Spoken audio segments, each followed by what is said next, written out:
நான் பார்த்த வரைக்கும் ஒரு விஷயம் என்னன்னா, இந்த வெண்டைக்காய வெட்டி தண்ணீல போட்டுருங்க. நாள் நைட்டு வெண்டைக்காய வெட்டி தண்ணீல போட்டுருங்க.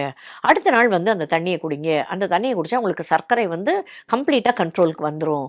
அப்படின்ட்டுன்னு ஒருத்தர் வந்து ஒரு இன்ஃப்ளூயன்சர் வந்து சொல்றாரு. வெண்டைக்காய் வந்து ஒரு அருமையான ஒரு காய்கறி. அதுல வந்து உங்களுக்கு ஃபைபர் கரையா நார்ச்சத்து நெறைய இருக்கும் வெண்டைக்காயில. கால்சியம் சத்து, மற்ற விதமான மைக்ரோ நியூட்ரியன்ஸ் எல்லாம் நிறைந்த ஒரு காய்கறி. இத நீங்க காய்கறியா சாப்பிட்டா, அந்த நார்ச்சத்துனால அதோட லோ கிளைசமிக் இண்டெக்ஸ் அண்ட் லோடுனால உங்களுக்கு உடம்புல ரத்தத்தில் சர்க்கரை அளவு ஜாஸ்தி ஏறாது.